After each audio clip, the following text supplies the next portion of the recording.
Trauma centre की देख लीजिए, ट्रामा सेंटर बनकर तैयार है 2020 से ही। केवल दवाइयों का शोपीस एक जैसे रखा नहीं जाता है, वो शोरूम टाइप का हो गया है, उसमें दवाइयाँ रखी जा रही है। ट्रामा सेंटर में इलाज का अभाव है। मंत्री जी लोग कह रहे हैं कि बेहतर व्यवस्था हो गई है स्वास्थ्य के क्षेत्र में। आप देख लीजिए, जाके चेक करा सकते हैं। रोज़ सीएमओ साहब कह रहे हैं कि हमने लेटर लिखा है, पत्र के माध्यम से उनको अवगत करा दिया गया है, जल्द व्यवस्थाएं मिल जाएंगी, ट्रामा सेंटर खोल दिया जाएगा। वहाँ पे कहा जा रहा है कि सब ठीक है, ट्रामा सेंटर जल्द खुल जाएगा। आ रहे हैं केवल औचक निरीक्षण कर ले रहे हैं ना, औचक निरीक्षण में इन लोगों को कुछ मिलता ही नहीं है। तमाम समस्याएं हैं। रोजगार के क्षेत्र में कहाँ कोई काम है, ना तो उद्योग स्थापित हो पाया, ना कुछ हो पाया है।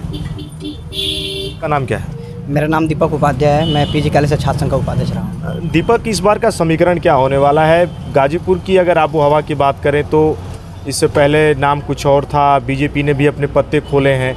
क्या सियासी मूड रहेगा? एक छात्र नेता के रूप में आप क्या कहेंगे? वर्तमान समय में गाजीपुर में जो टिकट बंटवारे हुए हैं, भाजपा और सपा जो कांग्रेस का गठबंधन है, इस हिसाब से तो ये देखने में आ रहा है कि बसपा और भाजपा ये दूसरे तीसरे की लड़ाई में रहेगी। यदि बसपा पिछड़ा कैंडिडेट उतारती है तभी सपा गठबंधन को नुकसान होगा, और नहीं तो कहे तो 50% वोटर इसी तरह अफजल अंसारी के पक्ष में है और बाकी में 50 में ये दो लोग अपने में फाइट करेंगे। तो अभी पलड़ा किसका भारी है, क्या देखते हैं? वर्तमान समय में तो इंडिया गठबंधन का ही पलड़ा भारी है।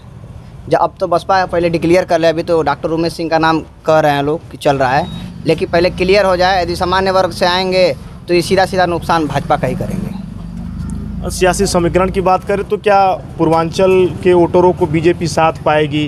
क्योंकि बहुत बड़ा एक वोट बैंक रहा है पूर्वांचल। अगर मैं यहाँ पे बताऊँ, अगर मुख्तार अंसारी का क्या फ़ायदा होगा मुस्लिम वोटर, आप क्या कहेंगे? इंडिया गठबंधन को मुस्लिम वोटरों का फ़ायदा होगा। पूर्वांचल में बीजेपी जो हिसाब से सीट कह रही है 400 पार वाला, यहाँ पे उनको उस हिसाब से सीट नहीं मिल पाएगी। अगर मैं डबल इंजन सरकार की बात करूँ तो क्या रोज़गार के मुद्दे इस बार रहेंगे, या फिर बहुत सारे बातें हैं, सरकार क्या विफल रही या फिर रोज़गार दिया? उस कहाँ रोज़गार मिला है? गाजीपुर के जो मुद्दों पे यदि चुनाव होगा, हम लोग को तो छात्र राजनीति से हैं, हम लोग छात्रों की समस्याओं को हमेशा जानते रहते हैं। और एक चीज़ में, लोकसभा चुनाव में जो भी चुनाव लड़ने आते हैं, जो भी जनप्रतिनिधि होते हैं, वो ज़मीनी हक किसी मुद्दे पे नहीं आते, सीधे पैरासूट से आके टिकट पा गए या चुनाव लड़ जाएंगे। आप समस्या देखिए ना, गाजीपुर में छात्रों को बेहतर शिक्षा के लिए एक विश्वविद्यालय नहीं है। सबसे ज़्यादा यदि कहीं महाविद्यालय पूरे प्रदेश में कहीं है तो गाजीपुर जनपद में है। एक केंद्र सरकार द्वारा, राज्य सरकार द्वारा रिपोर्ट जो लाई थी, उसमें भी अव्वल दर्जा पे गाजीपुर था। एक भी विश्वविद्यालय नहीं है। बगल के जनपद में 3 विश्वविद्यालय है, बलिया विश्वविद्यालय, आजमगढ़ में, अन्य जनपदों में है, लेकिन महाविद्यालयों की संख्या कम है। लेकिन यहाँ पे सबसे ज़्यादा महाविद्यालय होने के बावजूद भी एक भी विश्वविद्यालय नहीं है। यहाँ से नामचीन हस्ती, तमाम हस्ती हैं, हर क्षेत्र में है, लेकिन गाजीपुर को तब भी शिक्षा का अभाव झेलना पड़ रहा है। यहाँ के छात्रों को बेहतर शिक्षा के लिए अन्य जनपदों का सहारा लेना पड़ता है। रोज़गार के नाम पर देख लीजिए, चीनी मिल बंद है, कहाँ से रोज़गार यहाँ पाएंगे? अफीम फैक्ट्री का देख ही रहे हैं, यहाँ पे लाइसेंस नहीं मिलता है यहाँ के लोगों को। अफीम फैक्ट्री यहाँ पे है, लाइसेंस कहीं और अन्य जनपदों को मिलता है। स्टेडियम की हालत देख लीजिए, 8 साल से बन रहा है स्टेडियम कछुए की चाल से। जब खेलेगा लड़का है ही नहीं तो कहाँ से आपको कुछ मिलेगा? आप ट्रामा सेंटर की देख लीजिए, ट्रामा सेंटर बनकर तैयार है 2020 से ही। केवल दवाइयों का शोपीस एक जैसे रखा नहीं जाता है, वो शोरूम टाइप का हो गया है, उसमें दवाइयाँ रखी जा रही है। ट्रामा सेंटर में इलाज का अभाव है। मंत्री जी लोग कह रहे हैं कि बेहतर व्यवस्था हो गई है स्वास्थ्य के क्षेत्र में। आप देख लीजिए, जाके चेक करा सकते हैं। रोज़ सीएमओ साहब कह रहे हैं कि हमने लेटर लिखा है, पत्र के माध्यम से उनको अवगत करा दिया गया है, जल्द व्यवस्थाएं मिल जाएंगी, ट्रामा सेंटर खोल दिया जाएगा। वहाँ पे कहा जा रहा है कि सब ठीक है, ट्रामा सेंटर जल्द खुल जाएगा। आ रहे हैं केवल औचक निरीक्षण कर ले रहे हैं ना, औचक निरीक्षण में इन लोगों को कुछ मिलता ही नहीं है।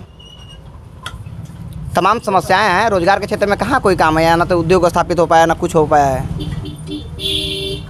तो अगर अफजाल अंसारी लोग कह रहे हैं कि अगर कौन सा ऐसा प्रत्याशी, क्या गाजीपुर की बात करें तो अफजाल भी जीते, विकास नहीं हुआ लोग कहते हैं, या बीजेपी? तो आखिर समीकरण गाजीपुर देखे तो विकास से अछूता है। हाँ, अब जातिगत समीकरण है, इस आधार पे तो अछूता है ही। पहली बार कोई केंद्र में मंत्री बना था तो उनके आने के बाद से बेहतर व्यवस्थाएं हुई, लेकिन जब सपा और बसपा का जो गठबंधन हुआ उसमें सांसद जी जीत गए चुनाव।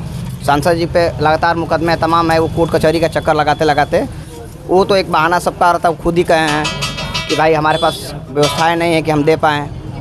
तो अभी हम लोग वर्तमान में युवाओं का मूड ये है कि जो जनप्रतिनिधि ज़मीनी स्तर का रहेगा, यहाँ का जो छात्रों की, जो नौजवानों की, जो गाजीपुर की समस्याएं हैं, उस मुद्दे पे बात करेगा, दमदारी से रखने वाला प्रत्याशी होगा, हम लोग उसी को वोट करेंगे। आखिर अब तक कौन सा प्रत्याशी जिसने दमदारी से रखा या कुछ कहा? वर्तमान समय में तो छात्रों के लिए किसी ने नहीं कहा होता तो छात्रों को ये समस्याएं नहीं झेलनी पड़ती। अभी तक तो नहीं है, आएगा, अभी सामने आएगा ही। अब तो कुछ दिन में ही बसपा का प्रत्याशी डिक्लेयर हो जाए, उसके बाद देखा जाएगा उनमें कौन ऐसा है जो गाजीपुर के हित में सोचने वाला होगा, उसी प्रत्याशी को हम लोग वोट करेंगे।